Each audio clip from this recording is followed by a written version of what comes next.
All right, we're coming up here on the 10-year anniversary of 9/11. And though we know about Osama bin Laden's death and wars that have cost the country $1.2 trillion at least, that's according to the National Priorities Project, there is still a lot we don't know.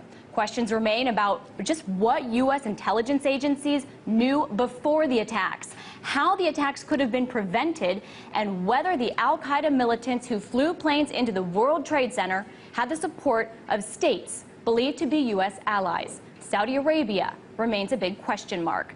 Now, some possible reasons for these unanswered questions. Well, for one, Reuters reports the majority of the 9/11 Commission's investigative records remain sealed in the National Archives. This is even though the Commission had told the archives to make most of this material public back in 2009. And just to remind you, the 9/11 Commission issued their report back in 2004. So what are some of those records that the public still has not allowed to see? Well, reportedly, a 30-page summary of a 2004 interview with President Bush and Vice President Dick Cheney, the only time the two were formally questioned about the events surrounding the 9/11 attacks. Also, a vast amount of information on al-Qaeda and U.S. intelligence efforts before the attacks, in those years before. Now, the 9/11 Commission report records that we haven't seen. In addition to it, there are 28 pages which were redacted from the Congressional Joint Inquiry into 9/11. That was finished back in 2002. Now, those pages have never been declassified.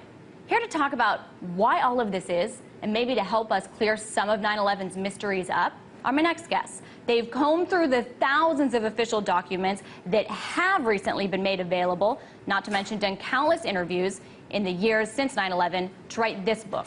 Joining me from our New York studio is Anthony Summers and Robin Swan. They wrote this book you see here, The 11th Day, the full story of 9/11 and Osama bin Laden. I want to thank you guys both so much for being with me. Now, one of the big takeaways from the adaptation of your book that I read was your evidence of Saudi Arabia's possible connection to 9/11 and the hijackers. Of course, to remind people, 15 of the hijackers were from Saudi Arabia, and of course, Saudi Arabia being an ally of the United States. So what do you see as Saudi Arabia's connection to 9/11? I think it's complicated, but it can be put simply. It's twofold, that in the years leading up to 9/11, Saudi Arabia, and that means really the royal family, the government of Saudi Arabia, which are the same thing, were concerned that Osama bin Laden would turn his guns effectively on the regime, would work towards an overthrow of the royal regime in Saudi Arabia. And to that end, what we would call, if we were studying not the Saudis, but say organized crime, the mafia, they paid protection money. Millions of dollars in money that came direct from the Saudi official purse were paid by princes whom we've named in the book to al-Qaeda and Osama bin Laden to make sure that they weren't attacked in Saudi Arabia.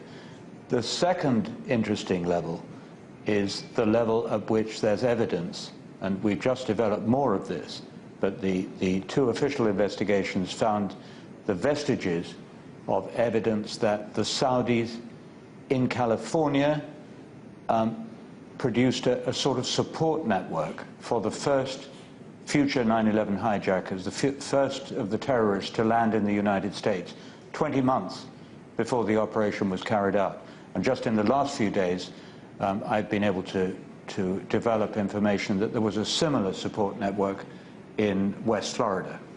So are you saying essentially that according to all of the sources and documents that you culled, that Saudi Arabia was a state sponsor of the 9/11 hijackers?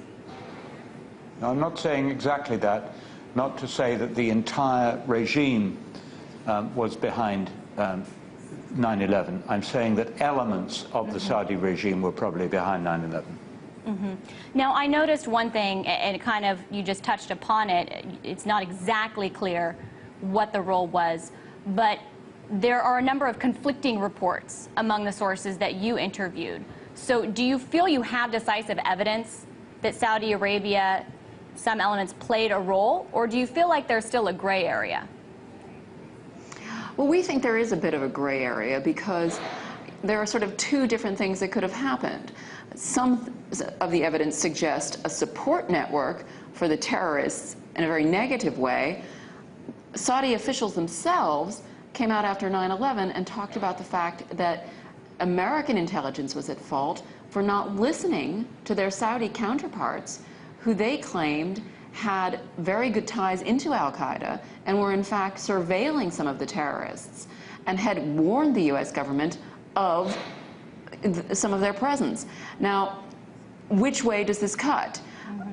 Were the Saudis surveilling the 9/11 hijackers? Was it an intelligence operation gone wrong? Or, as the more negative information portrays it, was there this element of support and money being funneled to the hijackers?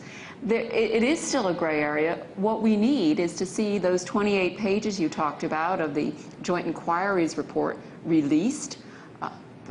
They were not released under President Bush. President Obama has told members of the 9/11 Commission, 9/11 families, that they would release the pages. That still has not happened. It's time to let that document be released in full. If there's nothing to hide, then there's no reason not to release it. The Saudi government itself claims that they're happy for it to be released. So then why do you think it hasn't? Because in the excerpt I read, you have evidence from sources saying that George Bush didn't release it because it would affect the U.S.'s relationship with Saudi Arabia and because it would also protect possibly U.S. agencies that might look bad. But under Obama, who you mentioned has said in the past that he will make this information public, why do you think it hasn't been? Well, he didn't say it officially. He said it to the widow when the bereaved families met him shortly after the inauguration. And I believe one of them asked him, said, look, there's the 28 pages of this report. Senator Graham, former Senator Graham, who co-chaired the committee, wants them released. Couldn't you see your way to getting them released? And he said, well, yes, I think I would, but I think that was possibly a chance remark that he wished he hadn't made, that he wished he'd bitten back. The bottom line is oil, O-I-L. It was the bottom line under President Bush, and it's the bottom line now under the present administration. I have to say that although we can only speculate because there's so much secrecy surrounding this whole matter, that the American administrations have appeared to put the importance of the oil relationship with Saudi Arabia above the interests of the truth, of the American public knowing the truth. So do you believe that you have evidence that if this report was released, it would change the relationship between the U.S. and Saudi Arabia and thus, exactly what you're talking about, access to oil? Don't know. We haven't seen what's in those pages, so we can't answer that question. Okay. What about as far as what else came out of your reporting that is either gray in the 9/11 Commission's reports or believed to be in those redacted pages of the congressional inquiry? Aside from state sponsors of terror, what else really stuck out at you? Well, there's one intriguing story that you may have seen referenced in today's New York Times, which is the story of the U.S. defense of its own airspace on the morning of 9/11, which is told very vividly in the audio tapes from the FAA and from the NORAD, and in the transcripts of those, in the files of the 9/11 Commission. What we've been able to do, which no one else has been able to do, is piece together the story of the shoot-down authorization on that morning. At one point, when many planes appeared to be errant and perhaps hijacked, it became necessary for a decision to be made as to whether or not there would be authorization given to shoot down a civilian airliner. Now, this is a decision that should only be made by the President or by the Secretary of Defense or by the Chairman of the Joint Chiefs of Staff. And on the morning of 9/11, the very best evidence now shows, and we document it very carefully in our book, that that decision was in fact made by the Vice President, who is not in that chain of command, and passed along to people beneath him, outside the ordinary military chain of command. Very interesting information coming out that you're piecing together 10 years later, since for much of the public we haven't been able to with the documents that haven't been released. We certainly appreciate you coming on the show. Thanks so much. Everyone should go read that book. Thank you. Thank you.